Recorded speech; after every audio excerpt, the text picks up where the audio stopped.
Hello and welcome to the Thought Room.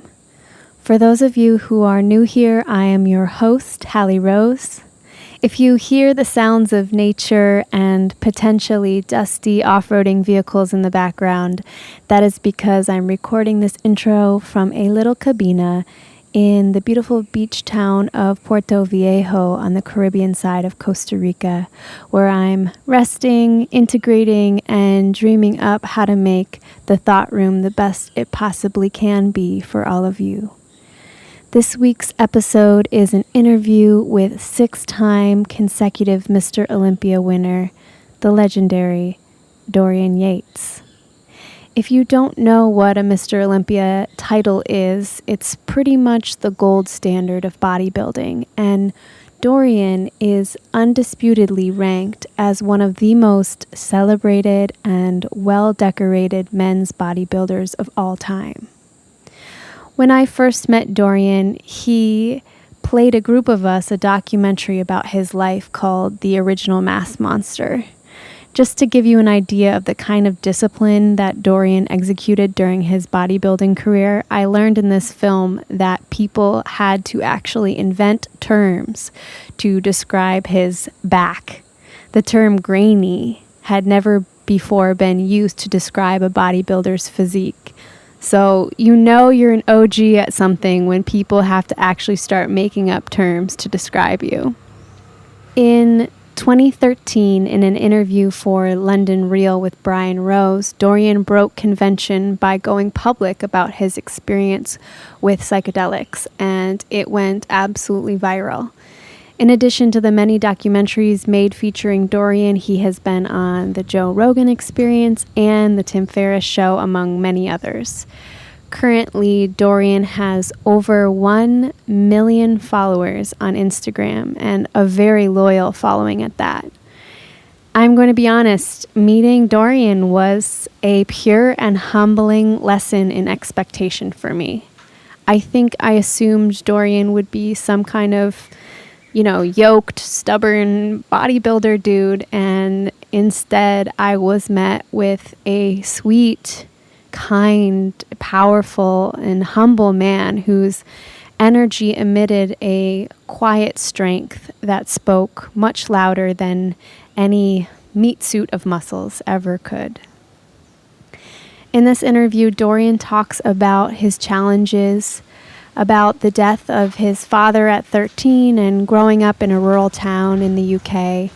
He talks about overcoming great adversity in his athletic career, depression, addiction, drugs, women, and his gradual path of awakening that has now led him to a new mission to help you raise your vibration. I asked Dorian about his drive and what motivated him to want to be the best, so we talked about his unshakable discipline and what he uses that discipline for now. This episode was recorded at Soltara Healing Center, where Dorian was heading up a week-long ayahuasca retreat. I mentioned this to Dorian in our interview, but I admitted that my conditioning lent itself to some preconceived notions about what the week would look like there.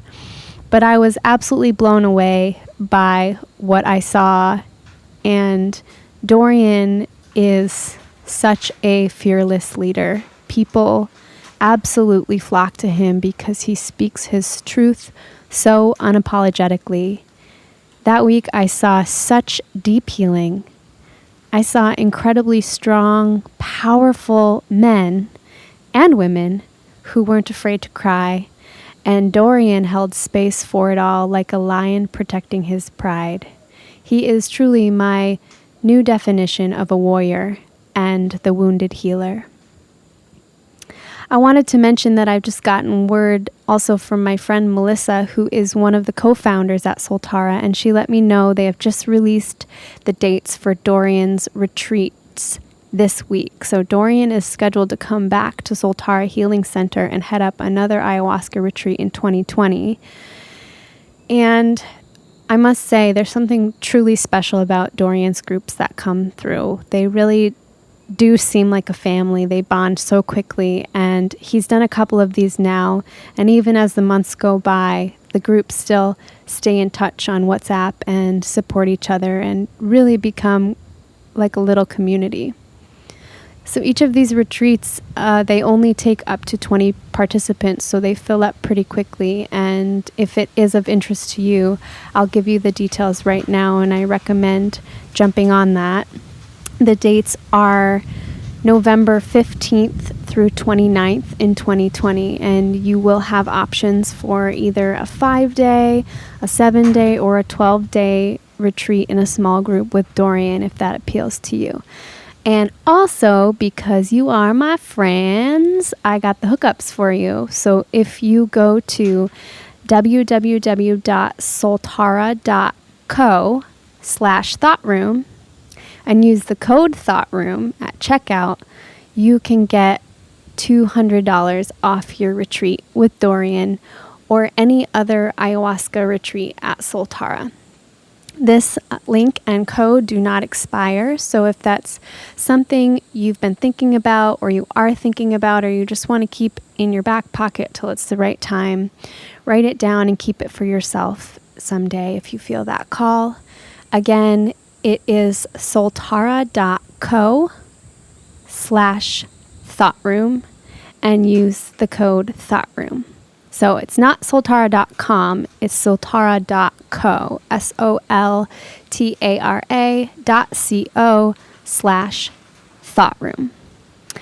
In celebratory news, it's only been a few short months since the launch of the Thought Room, and we've just hit 5,000 downloads, and we are well on our way to 10,000. Thank you so much to those of you who have jumped on board early as our OG supporters of the Thought Room. Thank you for the love, for the messages. And if you'd like to support this podcast, you might consider leaving a review on Apple or Facebook, or becoming a monthly supporter at patreon.com/thoughtroom, or going on thoughtRoomPodcast.com and clicking the support tab. You can also support us by sharing this podcast with someone who needs it. This is truly how we help each other out. If you hear something that reminds you of someone in your life, listen to that. Trust that voice. That's your intuition speaking to you. And maybe think about passing it on to them. Lastly, this episode is potentially the most quotable episode of the Thought Room yet. It was just so tricky to even choose what to highlight. So I'm calling out to you guys for help. If you are listening to this and something resonates with you, shout out to us on Instagram with a little soundbite or screen capture or a quote, and tag at Thought Room Podcast and at the Dorian Yates, and we will reshare your favorite moments from this podcast. Admittedly, I knew very little about Dorian before sitting down with him. I'm not deeply enmeshed in the bodybuilding community, and though I have great respect for the mindset and amount of discipline it must take, it never completely was inside my wheelhouse. So I think that's what makes this interview a bit different, because we don't just talk about Dorian's bodybuilding career. You will get to see a different side of Dorian that I believe is shiningly authentic, raw, and human. It is beyond the original mass monster and into something much deeper. Dorian Yates, the man, the father, the human being.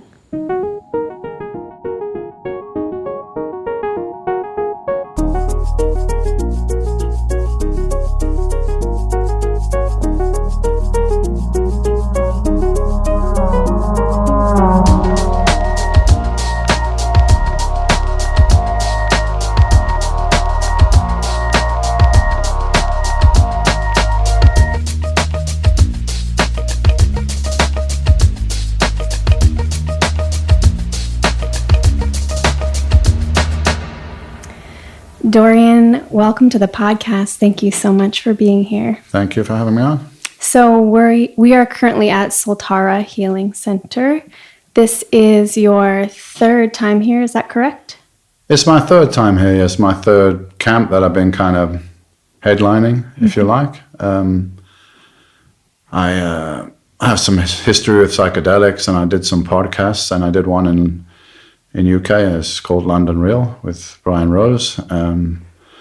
So the first time I talked publicly about my experiences with psychedelics was on this show, 2013, and I guess it was the right time for people to hear that and hear it from somebody that they wouldn't associate it with. Maybe they think that's something woo-woo, hippie, something like that. And you got this guy, you know, from bodybuilding talking about it. And I didn't know how it would be accepted. And to be honest, I don't really care. I just say what I say. I am who I am and whatever. It was no agenda behind it.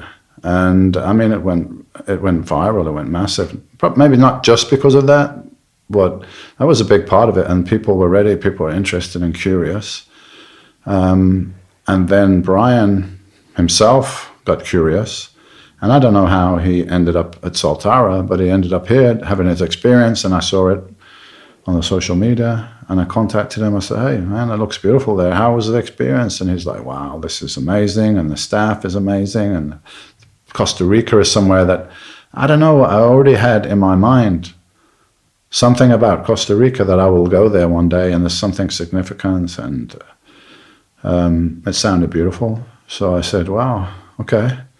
So maybe I would like to go there one time." He said, "Oh, I will speak to the owner, and I'm sure they would be happy to have you there." And then Daniel Cleland, who's the operator, the owner, I guess, he contacted me and he said, "I got like a better idea I'd like to discuss with you. Being as you have this following, would you like to headline a camp and bring, attract in people from your audience space, if you like?" And at first I was a bit reluctant because I had done some ceremonies in Spain, and I go there totally anonymous, and mostly the people are Spanish, they're not from the gym, they don't know who I am, and I really like that because I'm going for me, for my experience, and I don't want to be Dorian Yates, the personality, and people want to talk to me about that and treat me differently because of this. So I like to go there, and nobody really knew who I was. And I went and had my experience, and it was valuable. And I said to Dan, "I don't know, man, because I don't know how I will handle that with the people. I'm going to be a leader now. I'm going to be a mentor. They're going to want to talk to me all day about bodybuilding or whatever stuff I don't really want to talk about. I mean, I'm there for myself."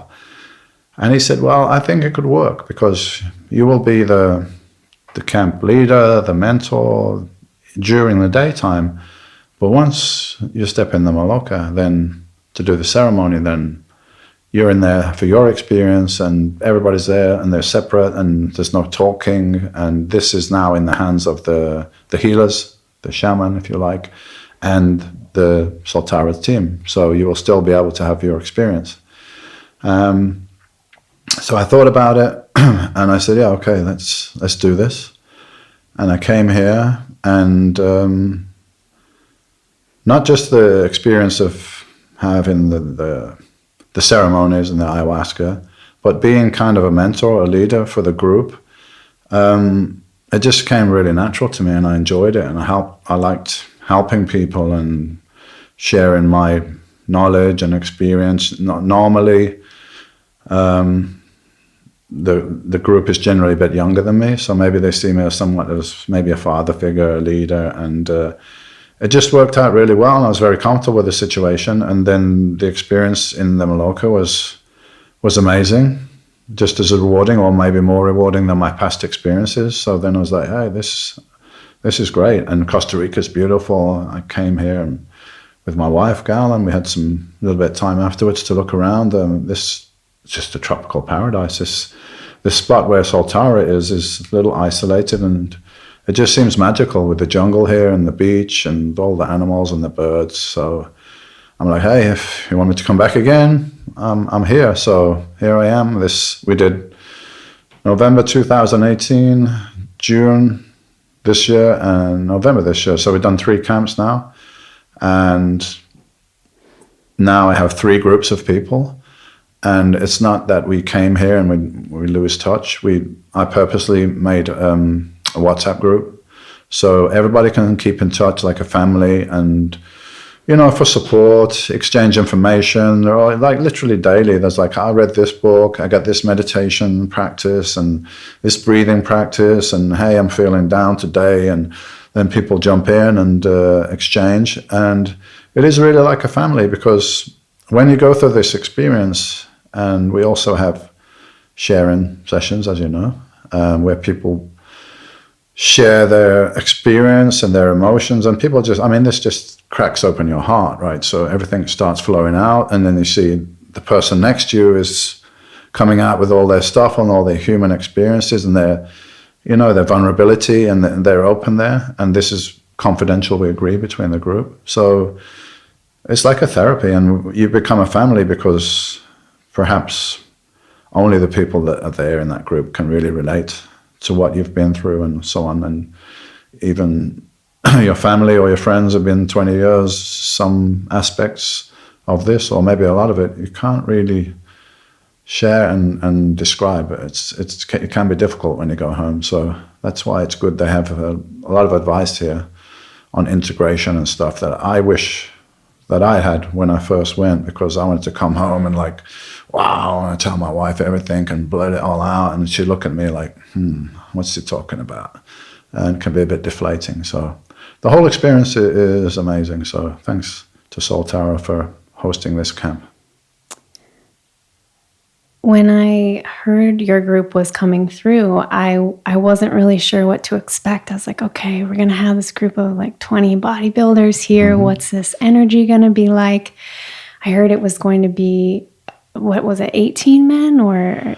It was 17. Yeah, this time was 18 men and only 2 women, which was very male heavy. Right. Usually the group is it's always male heavy, because my audience and my fan base is mainly male, so that makes sense. But it wasn't so much on the male side last time. I think it was probably like maybe 14 guys, 6 ladies, something. Usually that's around the ratio. So this time was even more guys. And, of course, a lot of the guys, they come from a gym, or they have gym experience or fitness or something like that. Not necessarily bodybuilders. But also people are coming now that obviously are not from the gym, and not the typical kind of people that would expect to come here.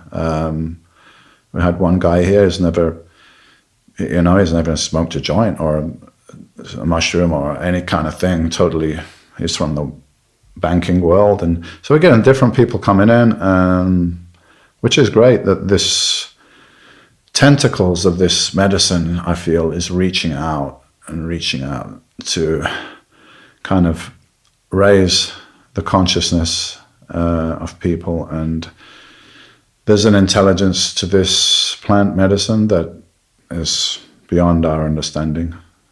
Even the healers who have been practicing for 20, 30 more years, and generation and generation and generation before them, will say they don't understand everything about this plant. But I understand that it's consciously reaching out to change, evolve, raise the vibration, if you like, which is the thing that I use on my t-shirt. Yeah, it's on your shirt. Yeah.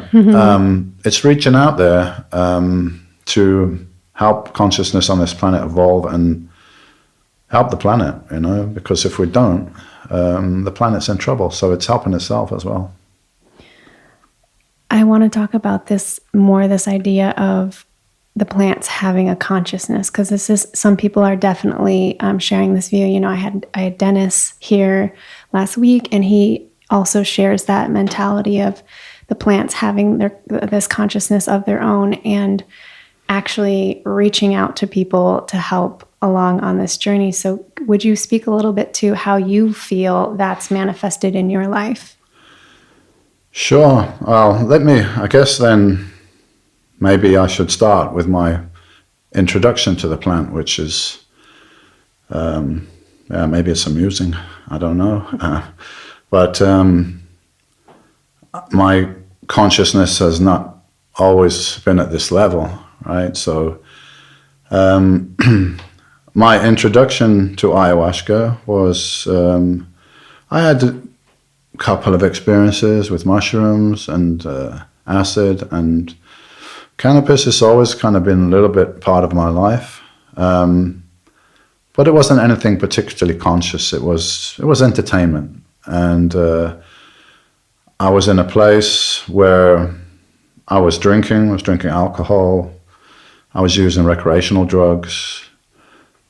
I can't say, I wasn't a drug addict. I wasn't an alcoholic. I didn't consider anything like that. But I just want to have a good time. And this, for me, was entertainment. And if there was a party on, hey, there's some Coke there's some alcohol, I'm in. And I went to Brazil, where I met my now wife, Gal. We met a little bit earlier, but anyway, a friend of ours, he put a seminar in Brazil, and it was Dorian Yates and Gal Ferreira seminar. And I think he was playing Cupid a bit as well, as much as anything. So he put us together. And we met there and we hit it off. And I had already been previously, years before, to Brazil, and I'd been to the Amazon, and it was amazing. So I said to her, "Do you would like to come to the Amazon with me?" So she came, and I got a guide there who was maybe not the official guide you find in the guidebooks. Pretty much anything you want, this guy will find you. So, I'm like, get me some Coke, get me this, and let's get a boat and let's go out on the... Did you just meet him randomly? Or? No, I met him the first time. Okay. So I kept his contact, and I said, "Hey, I'm coming back, man." I said, "I want to go out on the river again." Mm-hmm. So we got this little chug boat, like something off the Jaws movie with chugging along. So we booked a 3 days journey along the Amazon where we would sleep on the boats on hammocks and experience the Amazon. And my wife was really, Gal was really... looking forward to that. She likes the nature, and I like it as well, but I was still in this, bit of a wild party phase as well. So the night before we went out on the boat, we were out and I was drinking and I was doing Coke, and I got on the boat and I said to this guy, "Hey, it was really not many people knew about ayahuasca then, or DMT, but I'd read about it. And I said, "Hey, man, can you get this ayahuasca stuff, this drink, this spiritual drink? It's supposed to have all visions and journeys." He's like, "Yeah, sure, I get it." The guy would have got everything for $100, I think. and sometimes I did doubt whether this was actually ayahuasca or not, but from the taste now, I can recall it was. So we went out on the boat, and, there was no advice, there was no shaman, there was no nothing. And he had 2 little bottles of ayahuasca, which I know now was that was like probably 4 times what we take in the ceremonies. And all the instruction I had was like, we'll pull over at night by this beach, and you go out on the beach and you drink the drink and you lie there, and maybe you're going to puke and maybe you're going to shit yourself and you're going to have these visions. So I say, okay, I'm pretty I'm not overly cautious, I guess. I remember we're going along on the boat, and there's this guy there. He's like, he got Indian blood, and he's got the tribal marks on his face and everything. So this guy is telling me, and this guy must know what he's talking about, right? And he's like, "Oh, you smoke weed, right?" I said, "Yeah." He said, "Today you cannot smoke weed." I was smoking yesterday, but today you can't because the interaction between the plants, so you shouldn't smoke today. Oh, okay then. So we're still going along, chugging along the Amazon. And he said, come here. So I went in the cabin, and then him and the captain of the boat, they're doing lines of Coke, and they say, "Yeah, come on, have a line." I'm like, "Yeah, but I'm doing this thing later on. Surely I shouldn't be doing this, no?" No, this is okay. This is okay. Don't smoke a weed, but this is okay. Hey, what do I know, man? The guy's, he looks indigenous. He must know what he's talking about. So boom, on the day, I'm doing it. And on the night, I'm doing ayahuasca, and probably like too much dose as well. So yeah, predictably, I was violently sick, and now I realize, lucky I didn't die or something. There's just no way you should be mixing alcohol and cocaine anywhere near the ceremony. Like, you should be weeks away, not even the same day. So I was violently sick, and I was asking in my head, like, come on, where's my visions? Where is my information? Why am I not flying like an eagle through the jungle and all this stuff that I heard about. And I wasn't getting nothing, but I was getting something. I was getting a message in my head, and it was the only thing I got, and it was repetitive, over and over again.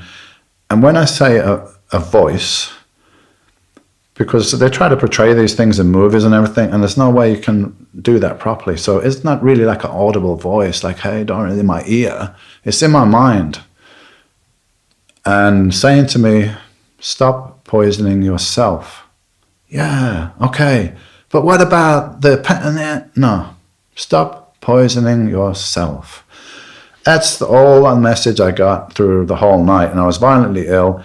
And I basically say, fuck this shit. This is what shit. And later on, some couple of years later, I smoked DMT, and it was amazing. And I went to this other dimension, and I saw the numbers and shapes and entities, and wow, I knew everything about the universe. So if anyone asks me, I'm like, ayahuasca, the rubbish, fuck that shit. It's just long, and you get sick. And DMT, boom, in 10 minutes, you know everything. And half an hour later, you can go drive your car if you want. Why the fuck would you want to do that? Ayahuasca stuff. So that was my position. And that was my introduction to the plant. And now I look back, it's like she wanted to work with me then, but it's just basically telling me, you're not ready. You just need to stop poisoning yourself and come back and see me later. That's all I have to say right now. So fast forward some years later, maybe 3 years later, I was involved in a business in Spain, a gym business, which was very stressful. The people I was working with were not professional. Everything was out of my control. I felt I was losing reputation because things were going on with my name on that I would never do and I was not happy about. I was losing money.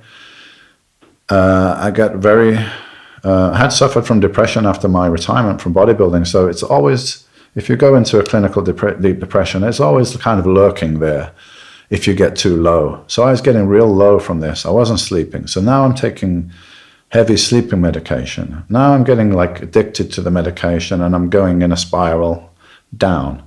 But I'm trying to, I'm always a fighter. I'm trying to fight it. So I'm doing my meditation. I'm doing yoga with a teacher.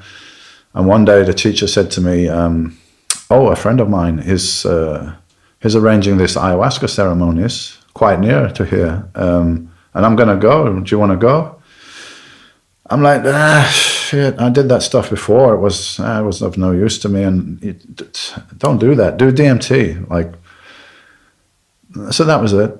I was thinking about it, but I thought, yeah, probably not. I don't see how that can help me. And then I got contact from a friend of mine who is a very sensitive female. And actually I met her through her boyfriend that was a bodybuilder, and she came to me and she, for some reason, felt that I could help her with her situation, which wasn't good. She was suffering from agoraphobia. She didn't like to leave the house, but she came to see me and she said, I've been told, come to see you because you can help me. I'm like, well, I don't know, but let's talk. And we became friends. And so she called me and she said, I had a vision involving you and I need to speak to you about it. I've been told I need to speak to you about it. So I said, okay. I called her up. I said, what's going on? She said, well, I was painting. She does art. And she said, I was painting for hours and hours. And I fell into a trance-like state and I saw a vision, and I have to tell her the vision, and I have no idea what it means, but I have to tell you. I said, go ahead then. What is it? She said, well, I was in the jungle and there was 3 short little indigenous type guys, and they were sitting down in a squat position, and they had like a bowl or a bucket in front of them and a big stick, and they were stirring this liquid, and they were looking at me and they were chanting, Dorian, Dorian, Dorian. She said, I don't know what it means. Do you know? I'm like, the fuck are you serious? I said, I've been invited to this ayahuasca thing, and what you're describing to me is ayahuasca and they're brewing it. She said, you gotta go. You gotta go. I'm like, sounds like it, then I gotta go.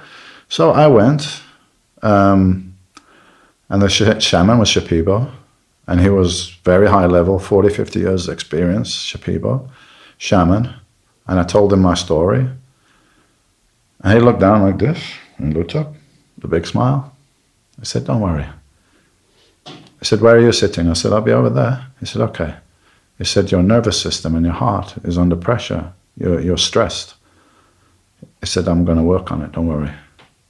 So I went, sit down, we had the ceremony, did the Icaros, and he singled me out. He didn't do it to anyone else. He came out and he got my hands and he just blew all the mapacho over me. And everyone in the room said that it looked like magic because the mapacho smoke was hanging over me like a cloud, but inside the cloud was a bright white light. And he only did that for me out of everyone in the ceremony. And so I took the drink and I saw in my field of vision a green, circular, swirly green mist. And then in my head again the voice, hello, do you remember me? I'd say, yeah, I remember you.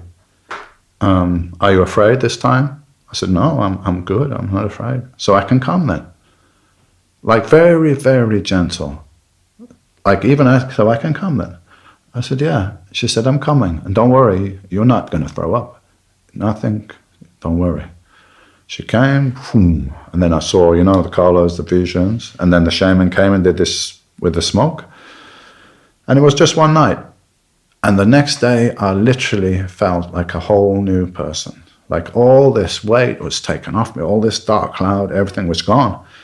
And physically, I looked different. My face looked different.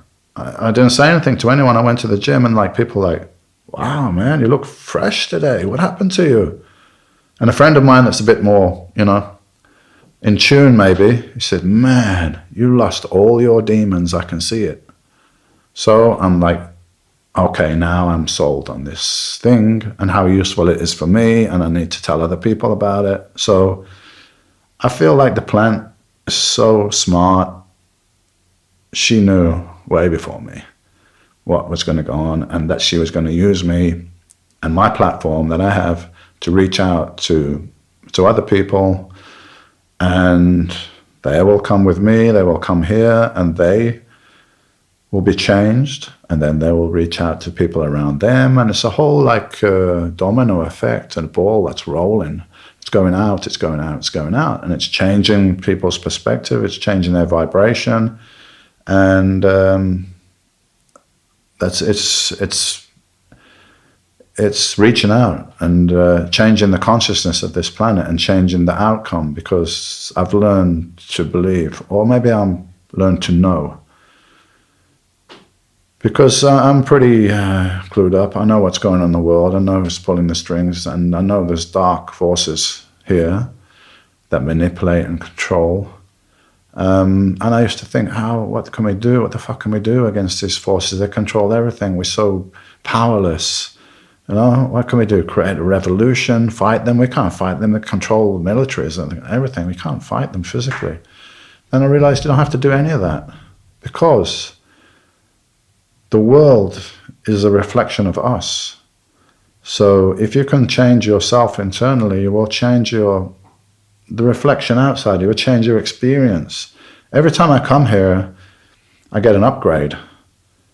And things in my reality change. Like different opportunities come in. People get in touch. It just starts flowing in. I don't need to do anything. Just change my vibration, and it will be reciprocated with the equal vibration coming back. So if you're drinking alcohol, which is a low vibrational thing, if you're doing recreational drugs like heroin and cocaine, and it's a really low vibrational substance. So it puts you in a low vibrational state. Therefore, you will attract toward yourself more of this low vibrational experience. So simply just like a radio station, you're changing from death metal rock to, something very pleasant and harmonious. And I think all the people in the group here this week, they got that, and they will go back to their lives, and they will affect the people around them without even saying anything. They don't need to go back and shout and tell everyone they need to do ayahuasca. They will go back changed, and people will recognize that, and their things in their life will change for the positive. So it's kind of like dropping a stone in a pool. Ripples going out. So that's what I understand. That's where I'm at now, and I'm still learning, always learning.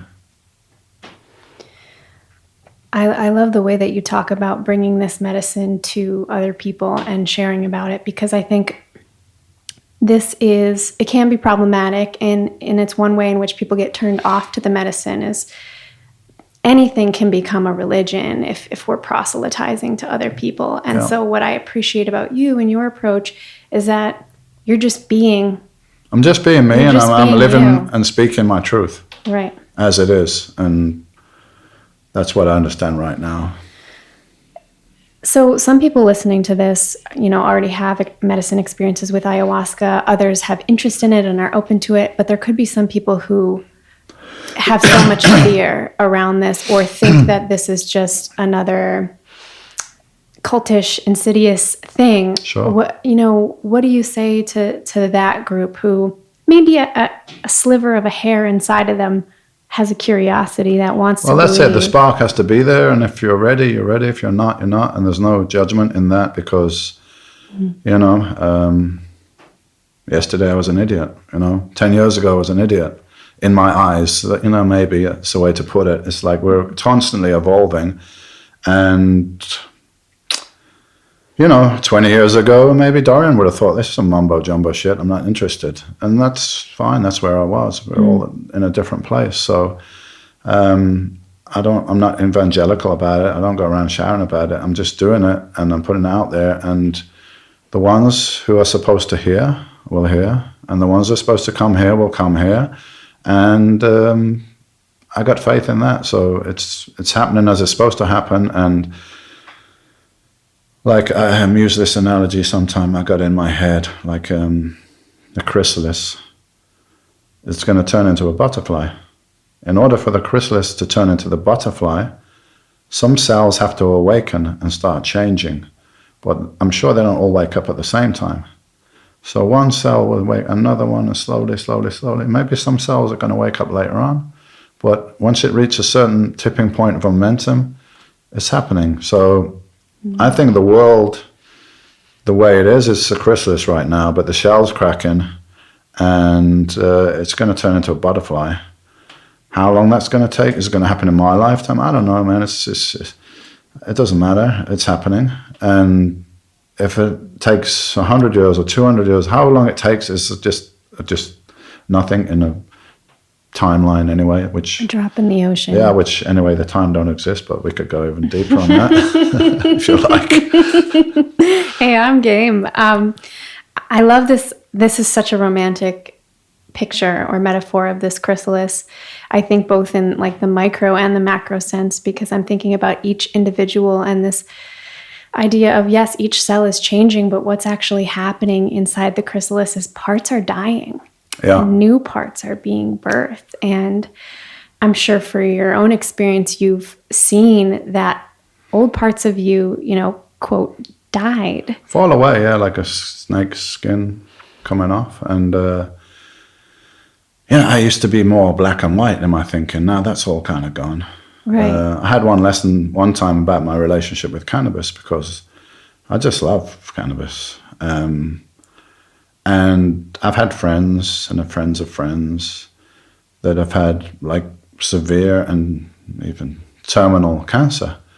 And through, not through smoking, but through, or that maybe have its uses, but through a very concentrated oil extract of THC and cannabinoids, they've been able to cure their own cancer. So, I mean, I've seen that. So this is something good, and this is something powerful. And so the shaman one time in Spain, I went to see him again a few times, had a few ceremonies with him. And he said, "You're smoking cannabis." I said, "Yeah." He said, "You need to smoke less." So me being me, like wanting to have black and white and everything, can understand everything. I said, but how little, how much, what, once a week, twice a week, and never, or what are you saying here? And he just was like, smile at me like they do, He said, wait, and you're going to see. So I'm like, shit, man, the guy never gives me an answers. You got to find them for yourself is the thing, So they can give you guidance, but they won't ever give you like, you must do this, because they don't know what you must do either. Like, just ask the plant and go through the thing and see. So in this particular ceremony, when I was with the medicine, and then it came to me like, hey, so you love cannabis, yeah? Like, yeah. It's good, yeah? Yeah, it's done all these good things. I think it's good, yeah? Okay. What about water? Water is good? Surely, yeah. I mean, water is the most essential thing on the planet. Without water, there's no life. What about you fucking drowning? Is it good then? Whoa. Oh, no. Whoa. Okay then. Wow. Yeah, so Wow. stop with the black and whiteness, yeah? Flexible, Ooh. who knows? Like, yeah, cannabis is good. It does some good things, but for some people it could be a negative. Maybe for overuse. And, you know, some people smoke a lot and they just don't get shit done. She's very seductive. She can be like, hey, you don't need to do that. You just sit with me. Eat some Spend all that time with me. Yes. Watch some Netflix. Yeah, there you go. Yeah. So I'm constantly checking myself in that situation. And every time I come and I do a ceremony anyway, it's good. I have a nice break because I don't like to smoke, well, before and during and afterwards. So maybe there's a month every time I do a camp where I'm not smoking. So I exercise that discipline, and it's nice to have a goal for that. I know a lot of people are just habitual with it. So yeah, it has great properties. It's good for your health generally. It's very antioxidant, fights free radicals. Anti-inflammatory. You talked about with people in the bodybuilding fitness using it actually. Yeah, for recovery, for appetite stimulant, for sleep aid. So yeah, it's a positive, but it has another side of the coin that you have to be aware of. And especially for young people, because they haven't yet developed properly. They haven't developed that kind of discipline. I got a spiritual teacher that I work with as well, a guy called in the US called Eric Pepin, and he was very anti-psychedelics, and as a lot of spiritual teachers are. And even with cannabis, he was not really in favor of that. And funny, because I listened to him a couple of months ago, and he's like, okay, guys, I got a confession. You know, I've been doing this new project and this new retreat and everything. It's been very stressful, and normally just meditating, I can get through it. But this time I decided to smoke some weed. And I had a negative perception of it, because when I was younger, I mean, we just smoked weed for anything. Like, get up in the morning, smoke weed. Going to eat something, smoke weed first, it tastes better. Going to go to the movies, smoke weed.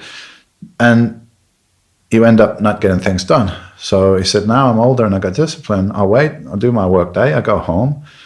If everything's finished, I sit down, I light a joint and I smoke it, and it's great. And I relax and I sleep better, and it's helpful. So even he kind of changed his perspective. But yeah, a lot of spiritual teachers, they really are not in favor of psychedelics. They see it as maybe I think something they don't really understand. And even religions like Buddhism and so on, and Christianity, Islam. I mean, if you really go back to the roots of this thing, they were using plant medicines. Every ancient culture has used mushrooms or cannabis or something in their teachings, but it was generally kept in, if you like, the elite class. It was not really something that was shared with everybody else. So I look at it as a tool and part of my spiritual journey and one of my practices, but it's not the only one. I combine it, as a lot of people do. I mean, I do yoga, I do regular meditation, I do breathing exercises, I do a lot of things that kind of help him along the spiritual journey. And the ayahuasca, I think, is a great tool and something that you can use. Man, if you do it like, I don't know how often you should do it. It's a personal thing. Maybe you only need to do it once, and it's great for you. But for me, I think right now where I'm at, if I did it like once a year, it's just like a huge reset and a clean out, and I feel like an onion. That every time there's some layer coming off, and I'm learning something, and sometimes it's more dramatic than other times. This time was not particularly dramatic for me as compared to last time when I totally got my ass fully handed to me. When I thought, hey, I kind of understand this now. I know what's going to happen. Boom. What happened to me last time was I got so sick that I actually couldn't move. I lost all my physical power, which is something I use a lot and something that maybe I hide behind. And it's like, I'm going to take away all your armor. Let's see what's underneath. Let's look at the little boy underneath that lost his father and all the trauma that comes from that. And you've been, you got this lion persona during the ceremonies. I was growling and stuff spontaneously. But that is me, yeah, that is part of me. But let's look at this other bit that maybe you're hiding. So it took away all my physical power. So I had to look at that. And also I had to ask Kendra, who was here, sweet little angel, Kendra, please don't leave me. I need help. And that was something new for me to be able to have to do that. But it put me in a position where I had to do that. And like, listen, you can't always be strong, can't always control everything. And sometimes you need help as well, and that's okay. So big lessons last time. This time, not so much. This time I brought my son and was like a bit more for him.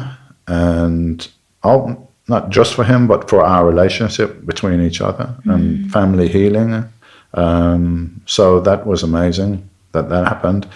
And I sent a picture to Kendra, who was working here before, and she said, yeah, I remember last time you had a vision that you were bringing your son. And I even kind of forgot about that. And yeah, Here we are. Wow. Yeah. I remember going back to the sharing circle, you sitting next to your son. And first of all, those sharing circles, as you mentioned, are just potent. And even with the 18 men and only 2 women, the level of vulnerability that I saw in that circle of these men with their hearts just like cracked open, some of them weeping, and having, your son share about what it's been like to be here with you, and saying, I'm not a Dorian Yates fan because I'm his son. I'm never going to be a fan like some of you are. And I'm standing here telling you that I have seen the most radical shift in this man, one of the most radical shifts I've ever seen. And like to hear that from your son, it's bringing me to tears right now. It was just incredibly powerful. So I can only imagine what that healing has been like for the 2 of you. Yeah, it's amazing, and I'm sure it's going to be ongoing. And we're kind of like one. We got the DNA, but sometimes the last time I came here, and I worked through some trauma, which was the roots of some depression and anxiety that I suffered from, and it was a loss. It was a loss of my father. Then it was the loss of my nephew, who was very young, and it was extra traumatic because he was young, and also there was no explanation. He simply went to bed one night and woke up and didn't wake up in the morning. And even the autopsy, it's like, how do you deal with that? Why did he die? And me being very analytical and always trying to, work everything out, it was just a huge shock, and it sent me down another spiral, and my son and all the family. So I worked through that. It actually happened not in the ceremony. It happened at 5 o'clock in the morning the next day. I just broke down. And I realized all this. And, the roots of this depression were pulled out and exposed. And my son felt it, the other side of the world. He knew. And he was, he felt this, he felt what I felt. So it's amazing. I sit, and when we have these sharing sessions, I always purposely go first, because I think if the guys think, Dorian's this strong guy, and, that they've all looked up to because he's so strong, and then I'm showing like, hey, yeah, I am. That's one aspect to me, but I'm also vulnerable. I've also been hurt. I've also been injured, and I'm going to tell you about it, and I'm going to show you.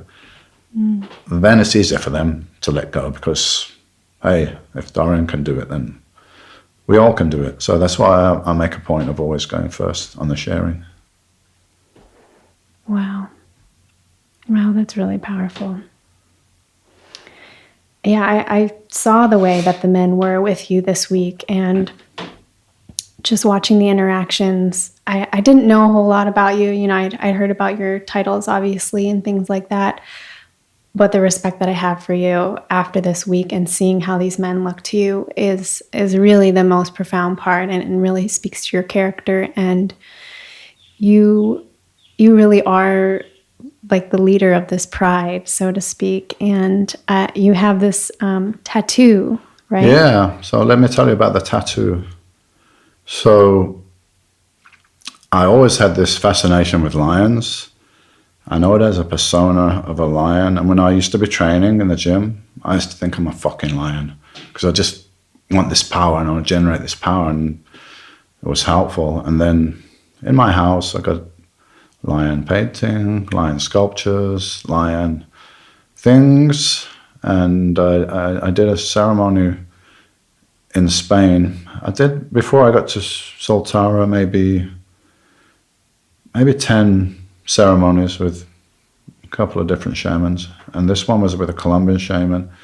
I didn't particularly think it was that great, but anyway, afterwards we're talking, and the shaman said to me, I saw you're changed into a lion. I'm like, okay, man, what the fuck is this lion thing? What's the lion thing? Do you know what it means? He's like, yes. Oh, okay. Can you tell me? He's like, no. As usual. No, I can't tell you because it's your path and you will find out. That's what he told me. And the first time I came to Soltara, I asked the shaman, what's this thing, man? What's this lion thing? He's like, I got some theories about the lion because you make lion noises. But the lion makes noises also when he's wounded. He makes a lot of noise when he's wounded. So maybe you think about that. But anyway, he said, that's just my bit. He said, ask the plant. Okay, so I asked the plant. The plant said, you're the lion because you're the head of the family. You're the leader and you're the one who is roaring and you're calling for your family to come back. But not your blood family. It's much bigger than that. And you're calling for your family and they're coming. So that's the lion. And then I was in the journey and I was like, okay, this is big, man. I gotta get a tattoo on my back. Maybe because the back's the biggest space on your body, but the back also was the thing I was most famous for in my career. Generally, people will say that's the best back ever in the history of the sport. So I gotta have this lion. And around the lion must be the plants, and within and around must be messages through symbology within the lion. So I got this whole thing, and then I even knew who was going to do the design because I had somebody present to me with some artwork. Actually, it was a wallet which had carved into the leather wallet. It carved all these geometric shapes and a third eye and my DY emblem and all this stuff, and it was really beautiful. So I thought, this guy's a tattooist and he will understand all the symbology. So I told him my basic idea. I said the plants are coming up around the lion and they're teaching the lion, and then the lion is spitting out some truth, and the lion's got the third eye, and then we're going to get the Fibonacci sequence in there, the spiral, because this is everything. This is the numerical sequence of everything. So combine all that in this tattoo, and he lived 5 hours drive away. There was no airport for me to fly to. So I used to go on weekends, drive for 5 hours, check in a hotel on Friday night, do as much as possible Saturday, stay Saturday night, do as much as possible Sunday, and then Sunday afternoon I have to drive back to get back Sunday night. Wow. So it was a whole mission involved. How long did this tattoo take? It took 60 hours, so 6 weekends.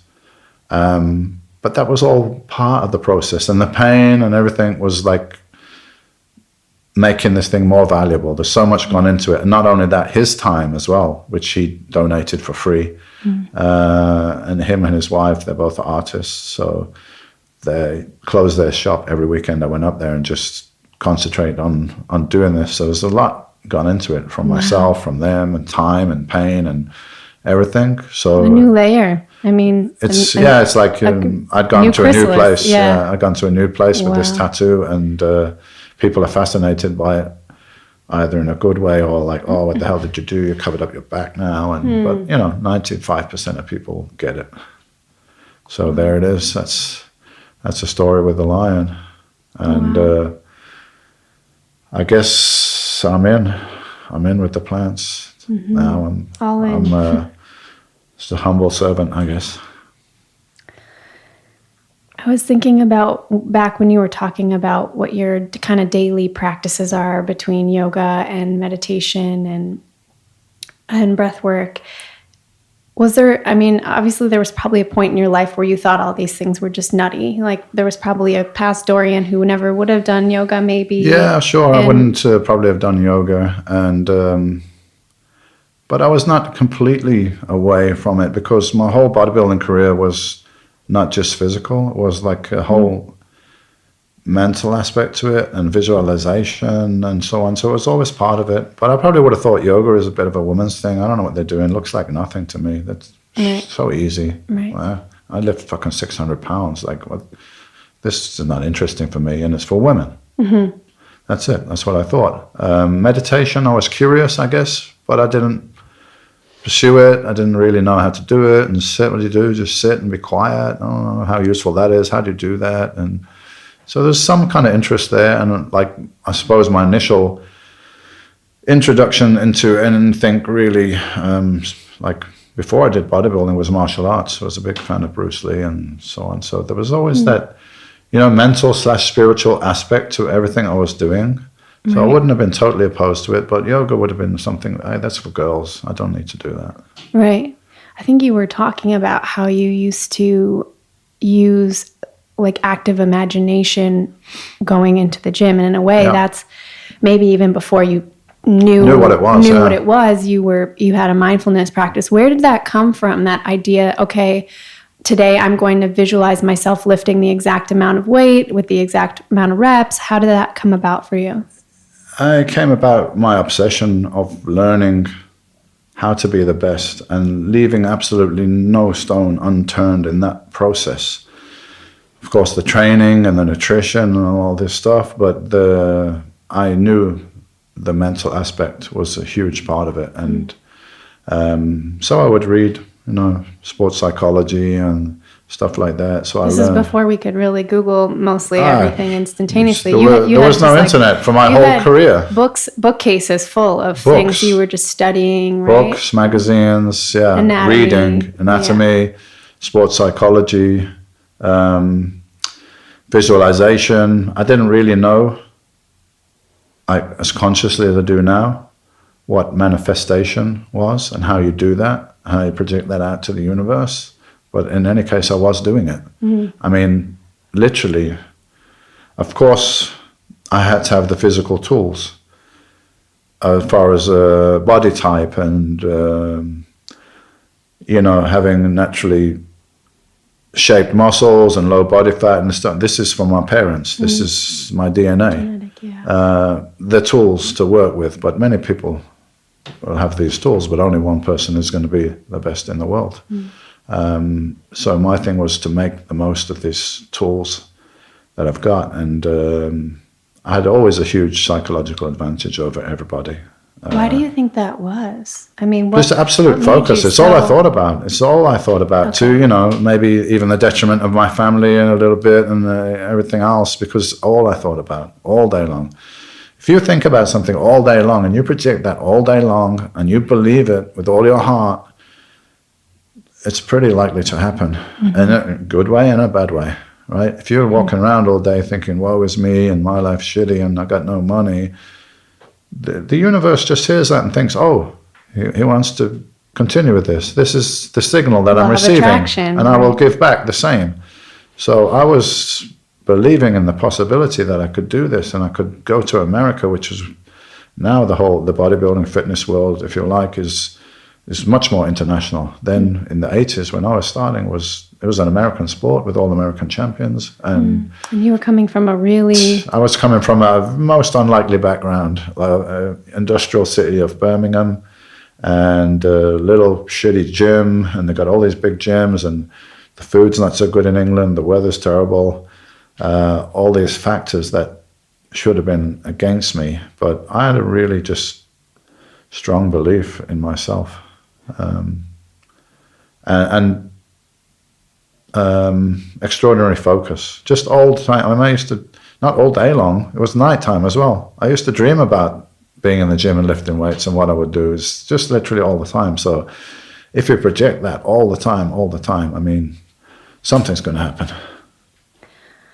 What made you want something so bad? I mean, was it, in your opinion now, looking back, did it have anything to do with your childhood or losing your father or the town that you grew up in and wanting to get away from that? Like, what makes a person so disciplined to become the best? Well, definitely was a factor that I didn't have any.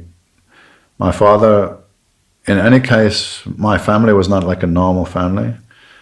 I think I get the distinct feeling that my mom and dad got married because my mom got pregnant with me. And I think I felt, and I look back now, my dad's attitude was like, okay, I done the right thing, but that's it. Don't expect anything else from me. So they were not really like together as a couple. We never did anything as a family. We never even sat down and had a meal as a family. And I didn't see too much of him, but still is my dad, you know, he's my male role model. So he's gone. My mom is not equipped emotionally to help me through that. You know, it's not her fault. She just, from her childhood and so on, she didn't have that nurturing, so she didn't have to give it to me. So I felt like nobody's looking after me. So there was that factor where I'm like, I gotta fucking look after myself, yeah, because everyone around me is just fucked up. And then I need to take control of my life and do things my way. And then I got the feeling of like, I didn't belong. I don't belong here. What is this? That's, you know, you get a job and you do this and you have a kid and you stay here and that's it? Really? No, it's got to be more than that. So I was already like, I don't belong here. There's something much more. So that was there. And then when I started lifting weights, it kind of clicked like, wow, this is my ticket out of here. Otherwise, I don't know how people got out of where my environment I was in. Few people from that town were successful musicians. They kind of, you know, got out, if you like. And the other option is being a criminal. Like, that's... Well, and in that documentary you showed us, the what is it, original Masked Monster? Yeah, the original Masked Monster. You talked about actually getting arrested when you were a teenager for like a little vandalism thing, and how that kind of... It wasn't a big deal, but it could have been... It was like a small turning point, right? Because you were faced with a choice, basically. Exactly. You had a conversation with someone after you got out of jail, or as you were getting out of jail, and he said something to you, right? Oh, it was a conversation that I observed in the facility. Well, it was one of the guys in there. He was a pretty handful, you know. And so one of the officers one day was having a go at him and saying, listen, you need to fucking change your attitude. Otherwise, you'll be in and out of these facilities all your life. He just looked at him straight up and said, and so what? I don't give a fuck, man. And I thought, I do, man. I don't ever want to come back here again. I feel like a fucking animal in a cage. So there was that. And then I already had some experience with weights a little bit and karate. And so I wasn't big, but I was very lean. I had a good physique, and I was stronger than, fitter than anyone in there. So, I got something here then. And even the prison officers, which was mostly assholes to everybody, they treated me with some level of respect. And even all the other guys in there treat me with some level of respect. I got like, you know, if you do well in this and that, you got privileges. And I got maximum privileges in like record time. Like, I was being treated differently because of this. And one officer was like, okay, I got this friend in Birmingham, he's got a gym, powerlifting gym, and here's his number, you go see him when you get out. I never did go there because I wasn't interested in powerlifting, I was interested in bodybuilding. So I went to a place where they did bodybuilding, but it's definitely a catalyst of like, hey, what do you want to do here? So it was a little shock to the system, and from there, I didn't know what was going to happen. I just know I got energy. Even understood then, I got energy. And I can put it in a positive or I can put it in a negative. And lifting the weights and going down this road and eating well and all this is a positive, and it's going to lead me to somewhere positive. Perhaps I was thinking at that time, I'd be like great one day to have my own little gym and like make my living from that and not have to be in a fucking factory or, you know, something like this with no prospects of ever changing that. So it started like that, and it grew, and it grew very quickly because I competed after I had been training for a year and a half, and everyone was blown away, like, by this kid. That they were telling me that I was like the best bodybuilder in the country, and I just... That didn't go to your head? I couldn't believe it. I was like, what? No, man. I mean, there was a guy there that helped me quite a lot because he was a judge at the Mr Olympia. So, I mean, he knows, right? He's seen the best in the world. And he's like, you can beat these guys. And it took me a while. I was like, no, come on, man. These are my heroes that I read about in the magazine. He's like, trust me, man, you can do it. So there's a few people along the way that were pivotal because I didn't have any father to tell me, hey, you can do this, you can do that. And you lost your stepdad too, like shortly after your mom tragically, got remarried. And tragically for my mom. I mean, my mom, after this, my mom went into, now I realize when you're a kid, you don't know, like, really, but my mom went into severe mental decline after, it wasn't her second man she'd lost. She lost her love of her life, she used to tell me. When she was 27, he got cancer and he died at 28. And after that, she met my dad, and obviously she got pregnant and they got married, but it was not a harmonious marriage, I don't think. Wasn't like my dad used to beat her or anything like that. There was nothing severe. They were just not compatible. They just had a child together, and that was the only glue that was keeping them together, I think. So my dad passed away. Then my mom met this other guy. So this was her third guy who died. Oh my God. One guy at 28, my father at 42, and this new guy at 43. Wow. So my mom was then convinced that she was cursed or something, and I mean, she wasn't equipped to look after herself, let alone look after me. And then a couple of years later, I was leaving school, and she said, right, you're leaving school now, you're 16. I basically, finished my commitment to you. So now I'm moving back to where I want to be, like in the country, and you can come with us if you want. I'm like, nah. And so from 16, I was out on my own, and unfortunately, there was a disconnect then between my mom and, I mean, she never even came to any of my concerts or anything like that. Not that that was totally her fault. I probably didn't invite her either. I just thought to everybody, fuck you. Right. I'm going to show you. And that was a very strong motivation. I call it fuck you motivation. Fuck you motivation. Yeah, I'm going to do this, fuck you. And whoever thinks you can't do it, even if it's your imagination, I probably imagine some of it, but I think everyone doesn't think I can do this. Everybody wants me to fail. So fuck you, I'm going to do it. So I use that a lot. How are you making money at 16 years old? I mean, I think in the documentary you talk at one point you were basically living in the projects. You didn't have a car or anything like that for a long time. Well, at 16 initially, I was living at my friend's house. I had a friend, and it was just him and his mom. He didn't have a dad either, so maybe made us close. So I just living at his house, rent-free for a couple of years, and doing physical laboring jobs, like on building sites and stuff like that. Just getting by. So it was just getting by, and that's why I had done some bodybuilding at school, and I really loved it. But I mean, how can I do it with no money, right? So I was just kind of surviving, and then got into like youth culture, gang type situation, and again, living at a friend's house, sleeping on a couch, having parties, drinking alcohol. And then I got this, where I went to jail and everything. And after that was about 20 when I got in, the city come round, in England anyway, you have council housing, it's called. So it's like subsidized housing for people that, don't have a house or unemployed. So they come around and assess, well, you're sleeping on your couch here.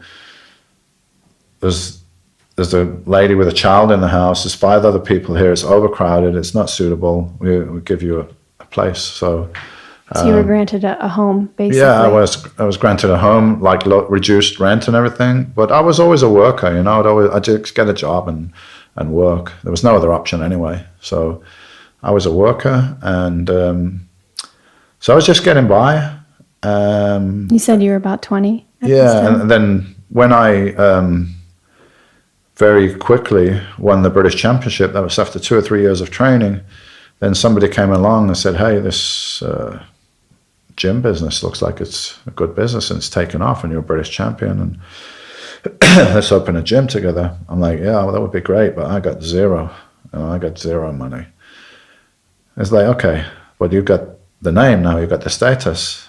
So what we'll do, I'll put up the money, you choose the equipment that you want, and you do the work. You're there every day, you work, you run the gym, and at the end of the month we pay the bills, and then we split it 50-50. So then I had some income come in and some stability where I could really, just focus on my training and have no outside. You got to work all day in a heavy physical job and then go train in the gym.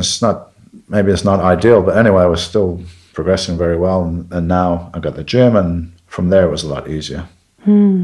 Yeah, I can imagine, and that probably changed things as far as your training and grabbing those titles. I remember also in the documentary you speaking about being on stage in front of, thousands of people and pictures and signing, things and all the paparazzi. And then you say, then I went home to, my subsidized housing and didn't have a car, and there wasn't any paparazzi. Nobody was there. I'm still walking around. What a strange thing. Walking down to the supermarket to get my food.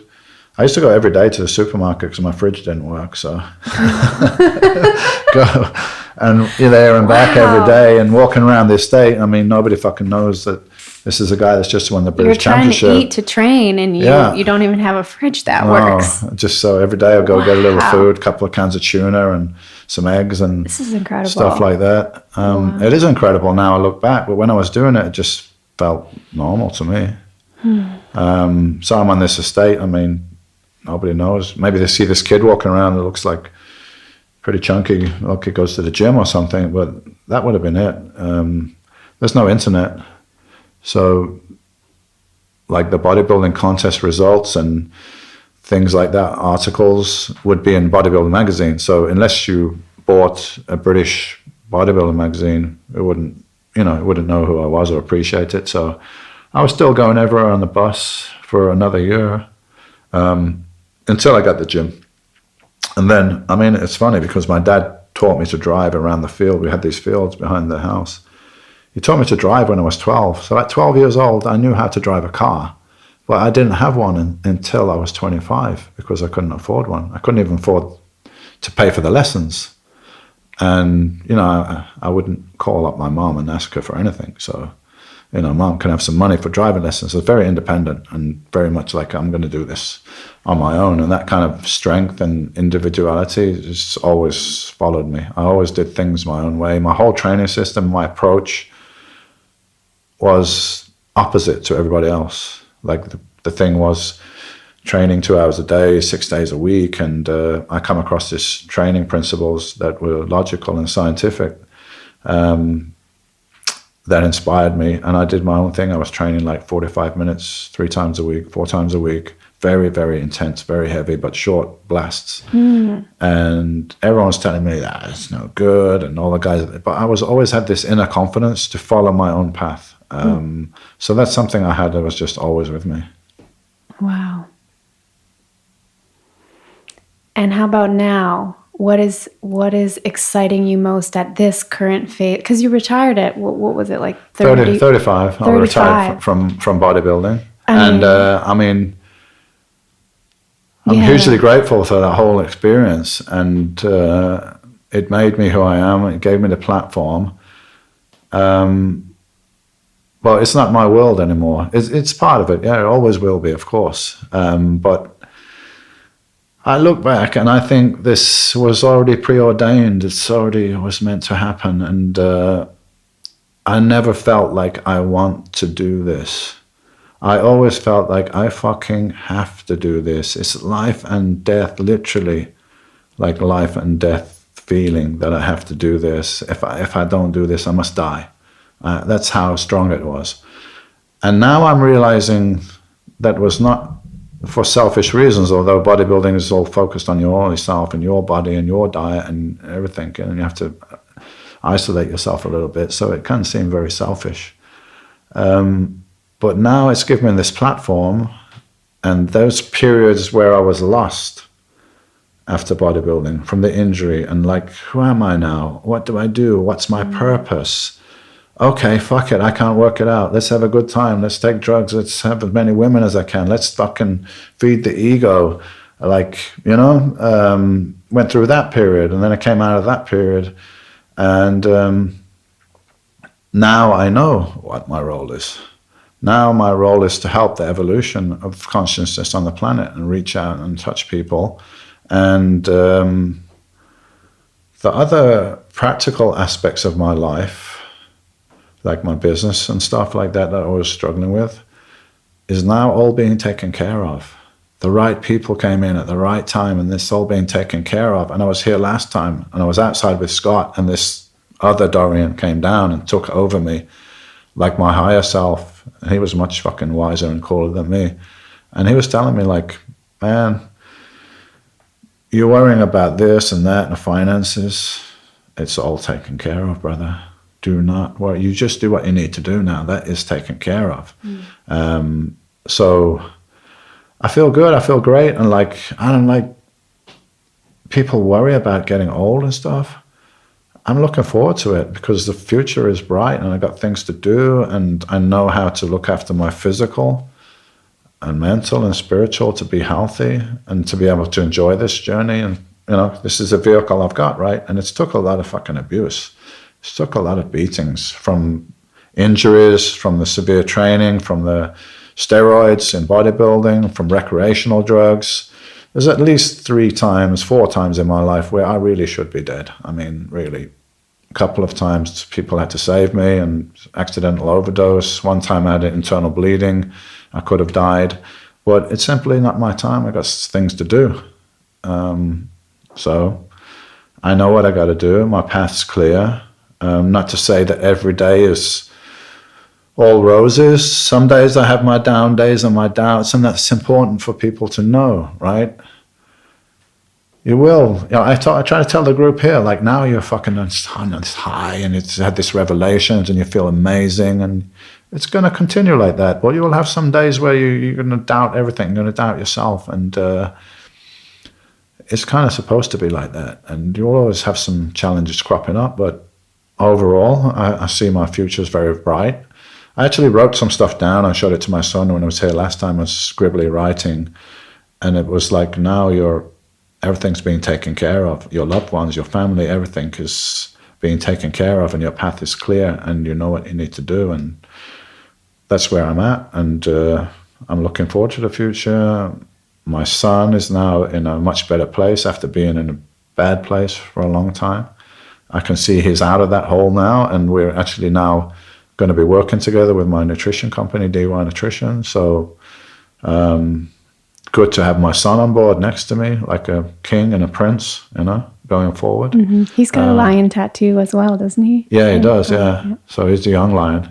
I'm Mufasa, he's Simba. Yeah, this is Simba, I love it. And I had problems in my relationship with my wife, and the first time I came here, that was really weighing on me. And you know, she came here as well, and we tried to work it out, and we actually separated at one point for a few months, but now we're back together, and that relationship is stronger than ever and solid. So it's like, I got my son here, I got my wife here, I got my business partners that came in that are really, you know, elevating everything around me. So we're like an army going forward positively into the light, and that's how I feel. That's where I am now. And I think that's just what I felt this time.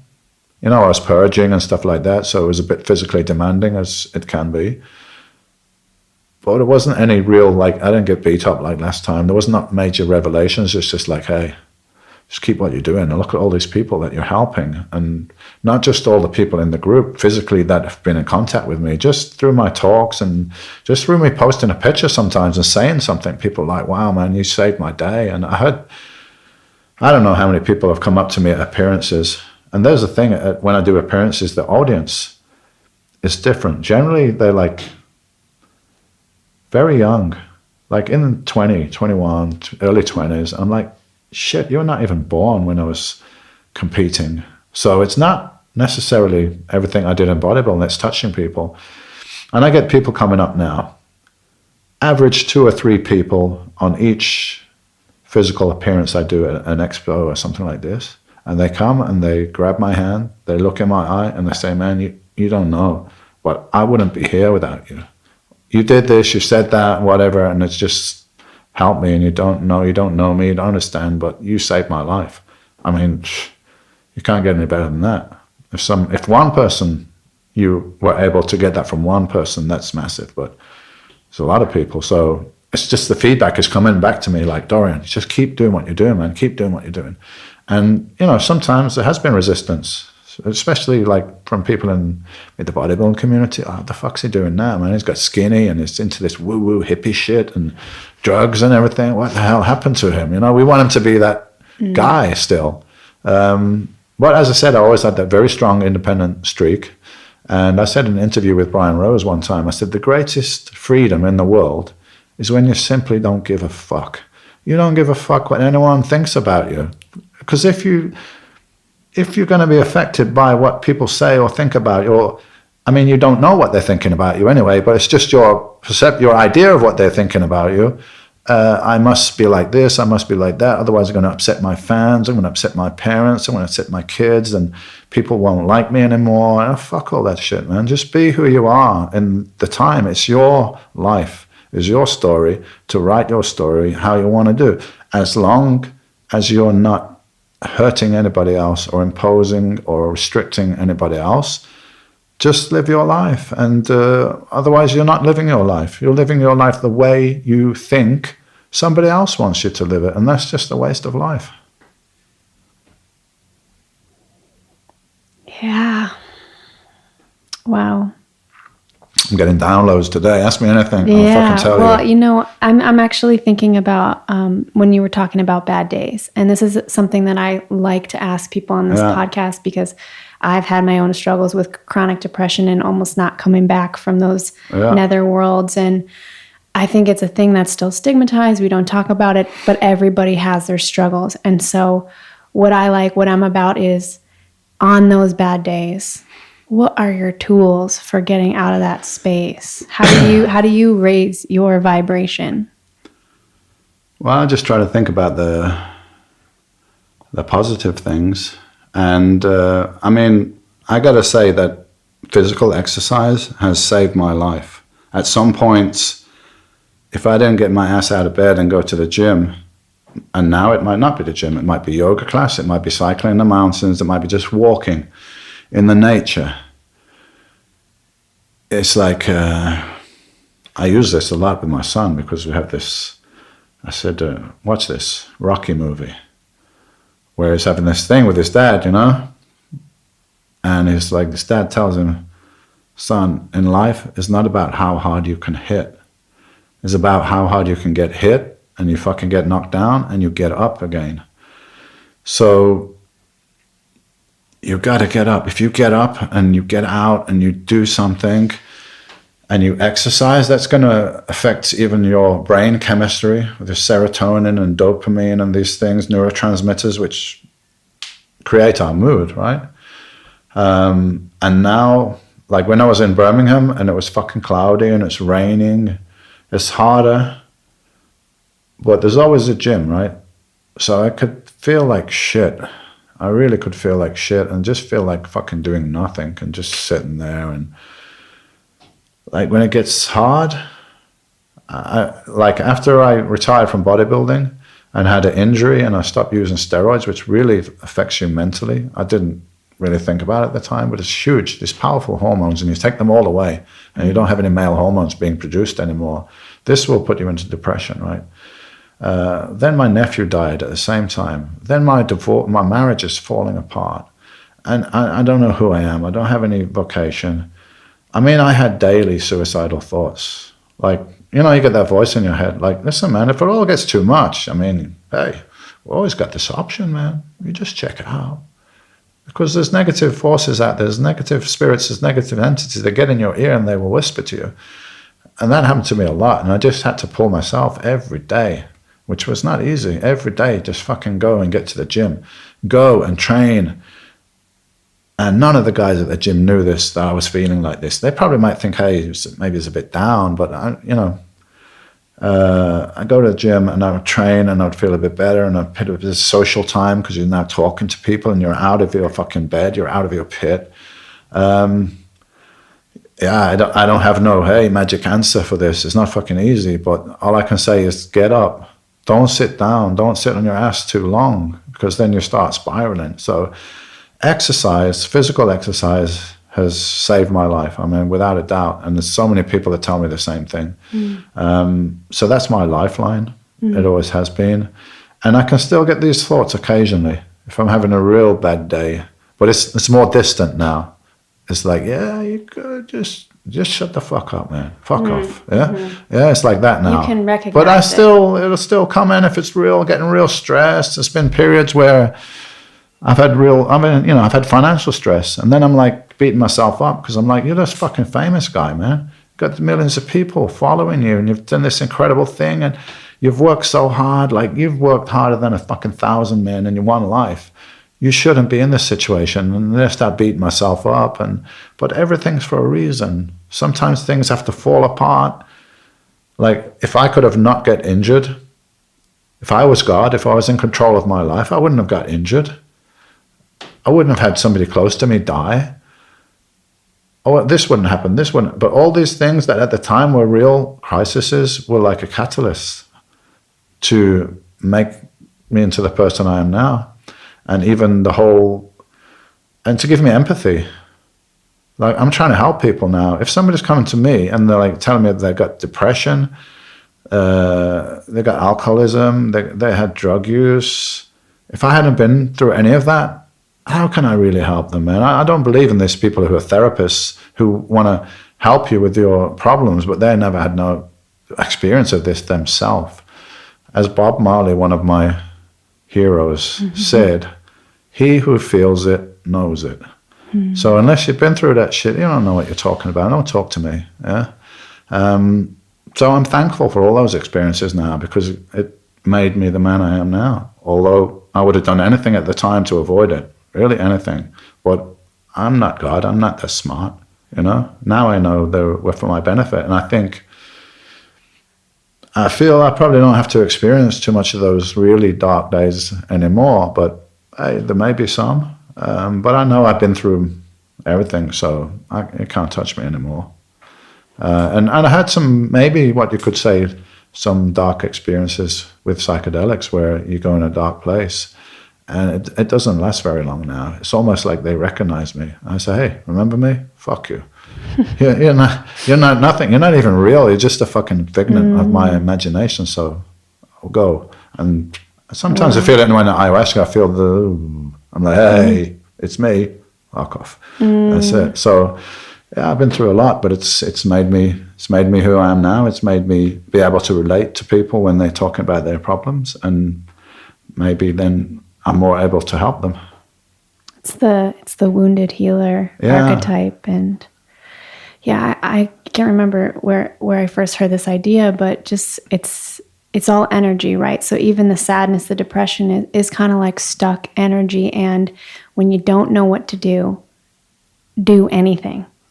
Just move the energy. You can exercise. You can talk to someone, even if you feel like shit.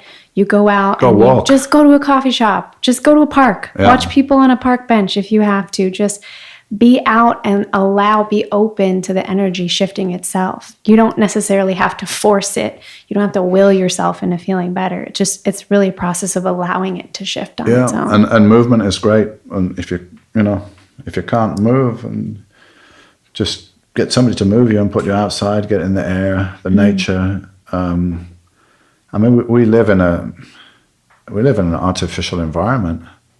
We live in cities. We are surrounded by, Wi-Fi waves and all these things. And I'm sure this is not what our nature really requires. So maybe that's the way things are now, but you can always find a park or some trees or something like that and just go out and connect with that. That's getting back in touch with nature. I don't know enough to say, but in my imagination, people that live in a jungle and stuff like that, I don't know if they even have to deal with such a thing as depression and anxiety.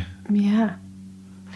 It's a modern disease, and it's getting more and more prevalent because of our environment. It's getting more and more artificial, and we're even now going down the rabbit hole in the computer and on the phone all the time. And hey, I'm not preaching here. It happens to me. I'm like, put the fucking phone down, man, because the whole thing is designed to be addictive.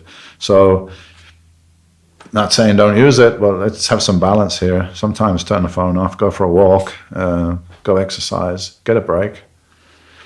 A guest was actually sharing with me this week, we don't bring our phones into ceremony, obviously. Thank we God, don't even bring them into the Maloka, but someone was sharing with me that they did have their phone in the Maloka, and they had it off, but they had it for a clock, which, we don't even recommend doing that, obviously.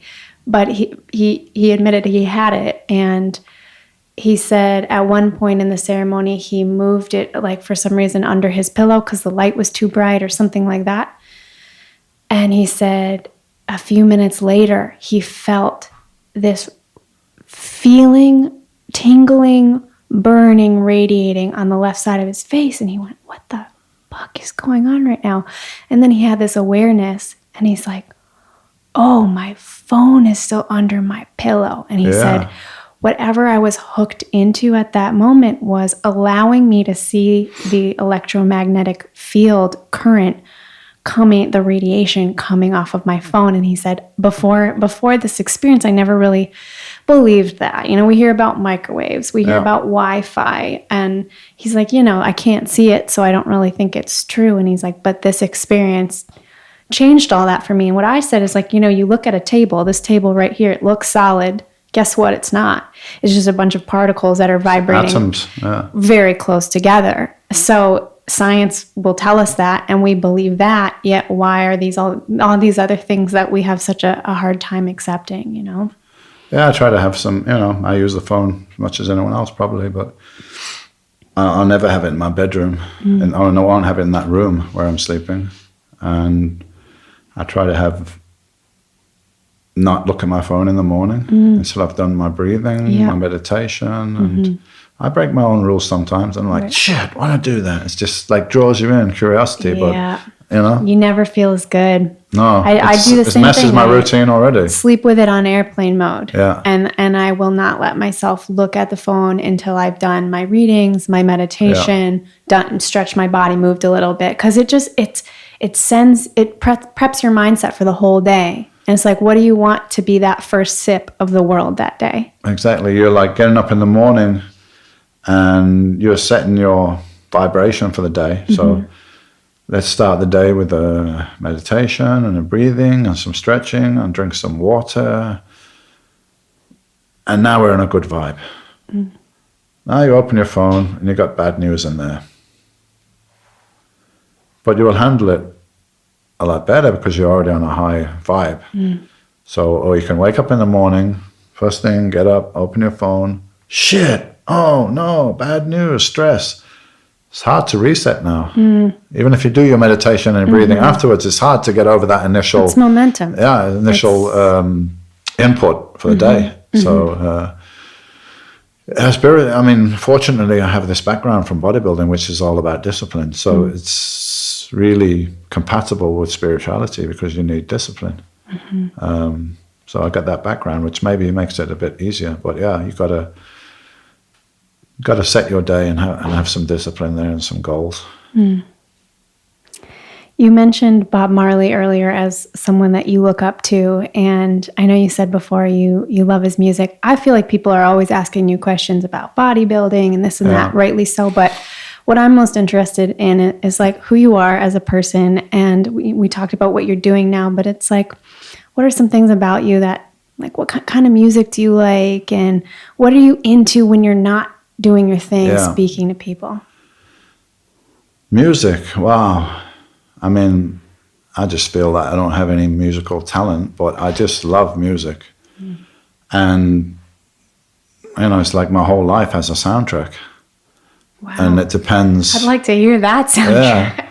It depends what period of my life, and it even depends what I'm doing during the day. Do you have different music for different activities? Yeah, different things, different moods.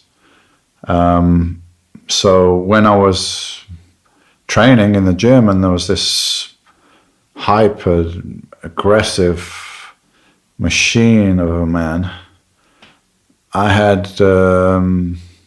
strong, powerful, aggressive music. So it was mainly rock music.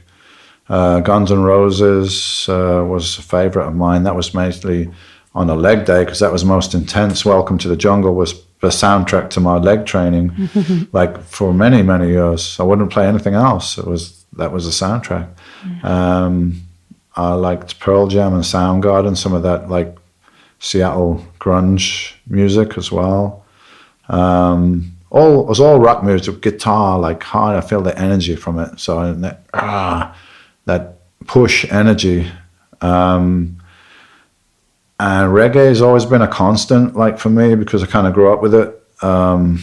It's quite a lot of Jamaican community in Birmingham, I guess. So some of my friends were like second generation Jamaican, and they used to have these blues parties, which are like illegal house parties that would go on for a few days and play reggae. So I just love that beat. You know, it's like a heartbeat, like chunk, chunk, chunk. It's like the heartbeat, and it's a high vibrational. And Marley is like the iconic leader of reggae, and there's so many good artists out there, but he's the one that kind of crossed over into the mainstream, where he's got a big white audience as well, whereas some of the other reggae is more like stays within the Jamaican community. Doesn't get mainstream. And still at home, I play a lot of reggae, which, as I said in the movie, kind of drives Gal crazy because she don't get it. It's not her culture. She's more like rather listen to samba or something, or house music or something. And then I had my party period where I was be like, you know, in nightclubs for 2 or 3 days long, and that was the house music period, which I still like to listen to. I like house still. I like some rap, like the earlier hip-hops. I don't like the stuff now, and I think it's very manipulated and negative. It's really focused on lowering people's vibrations and encouraging kids to get into this gangster bullshit lifestyle with guns and drugs and bitches. You know, it's just a real negative thing.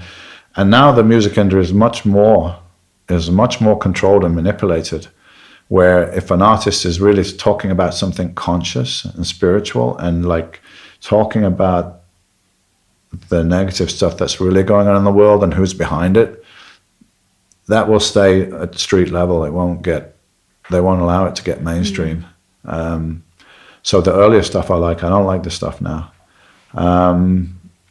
You know, sometimes if me and my wife are sitting and we have a nice dinner, I might put a little bossa nova on or something, Brazilian stuff, nice and relaxing.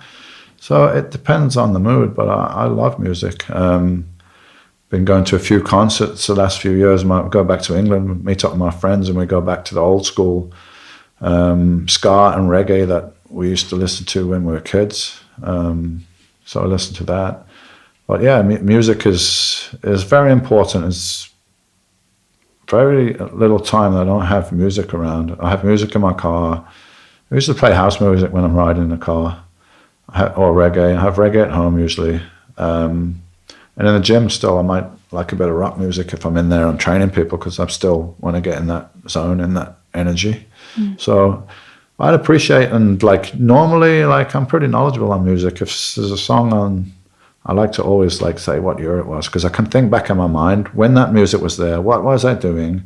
oh, I was doing this, I was about 13. And I always have this thing with myself, and then I'll Google it and see what year it was and see if I can get close. Not a big fan of country music, probably. Apart from that, I pretty much like all music, even some classical stuff I like. I'm not an expert on it, but yeah, music's a beautiful thing. And what about, and we'll wrap it up here, but like one thing about you that's maybe you've never even talked about, or you've never told anyone, like a quirky thing, like a weird thing that you like or that you collect or that you're obsessed with? I'm not obsessed, but I love going to the theater. Wow. Like Broadway or musicals? Ballet? Musicals, yeah. Okay, what's your favorite musical that you've seen? Oh, it's hard. I mean, the thing is now, the tradition is me and my daughter. We go to the theatre together in London, and that's like our thing that we do together, just me and her. And she got a collection of, what do you call the program, the book thing? The playbills. Yeah, she got like a ton of these. So I've been to a ton of stuff, but one that's my daughter was liked it, but I'm not sure she wanted to go again, because I told her, you're going to cry, and she said, oh, I'm not going to cry, and at the end she was crying. And I've seen this. Were you crying? Do you cry? Yeah, at the end of this one, 5 or 6 times. I've seen it, maybe more. Which one's that? Les Miserables. Oh yeah. Oh yeah. Because there's a bit at the end with the father and the daughter, so it's emotional. Aww. Yeah. Did you ever think, you talk about winning Mr. Olympia and not wanting to cry and having yourself there, holding back the emotion of the happiness. Yeah. And the same thing, you didn't go to your father's funeral because you didn't want to cry. It's like, did you ever picture yourself sitting in Les Miserables with your daughter, just sharing this beautiful moment and opening up your emotion like that? Probably not, no. But it was a shield. It was it's like a default mode that I used to go into. And maybe I would have seen crying as a weakness at that point. I don't now. I see not crying as a weakness, because you're not being real. You're not being yourself. And we have strengths, we have weaknesses, we have ups and downs. And I'm all about being real, man. And if I cry. Sometimes I cry. It's not a big deal. I cry from happy sometimes, or cry from frustration. I generally don't. It's not really in public, but if you're close to me, you might see it sometimes. And it's a release, it's a release, and it's healthier to do that. And I remember the first time I came here, and I met with Teo and Marina. They were here on my first camp. The healers, yeah. Yeah, and I was like, look, I'm really having this thing with me and my wife, and it's, I want to know what to do, and if you can help us. And I start crying, but I'm struggling to deal with it and hold it. And Teo said, through an interpreter, because he speaks Spanish and my Spanish is very bad, even though I live in Spain. He was like, look, this is a big thing with men in the West. You don't think you should cry? If we're sad, we just cry. If we're happy, we laugh. And you see them, they're always laughing and smiling, the Shipibos, healers. But, in the West, we're taught not to as boys. We're taught to be strong. And if I look at the pictures of me when I was a kid, I've got a gun or a bow and arrow, and I've got a military uniform on, and, cowboys and Indians are playing being an action man and shooting G.I. Joe and being tough and being strong and not showing weakness. That's what boys are taught that they should do, or at least in my day it was. So it's kind of like programming, and girls are supposed to be nice and soft and not do this and not do that. But I think now we should be meeting in the middle a little bit somewhere. And a male, to be balanced, has a female side, and maybe should nurture that. And it's not a bad thing.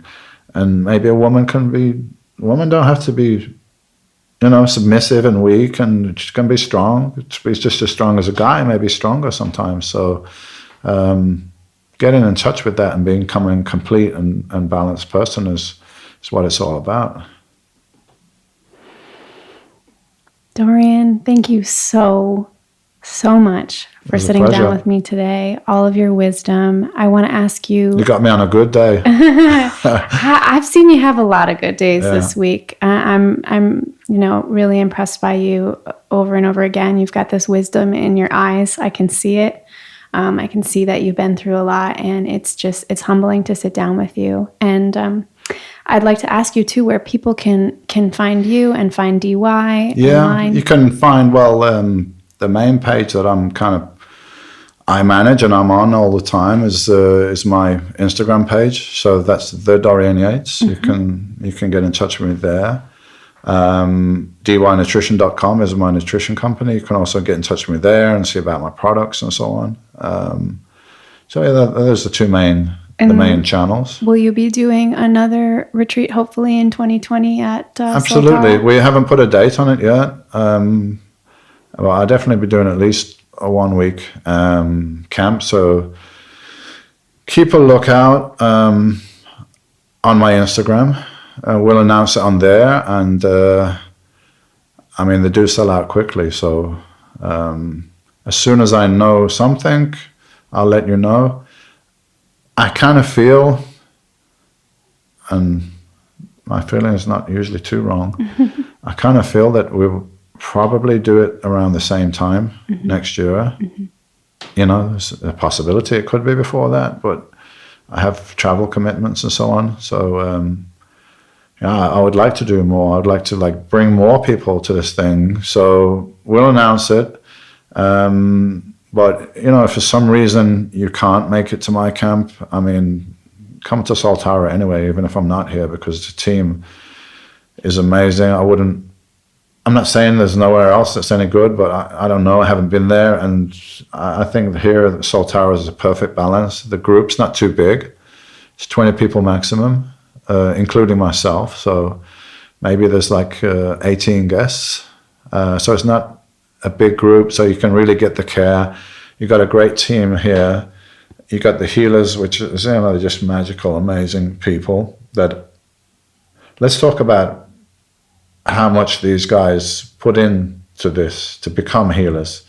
It's not something you can train. I'm going to be a healer and let me train for 6 months or a year or something. This is years and years and years and years of training, and normally you're from a lineage of healers anyway, so you've got all this family history and knowledge that's going into it, and they go through periods of real sacrifice, isolation, going into isolation, going into the jungle for a month and just drinking water and nothing else, or is eating just a certain plant and not talking to anybody. Tree bark, yeah. They go through all this in order to get the knowledge to help you and to assist with the plant.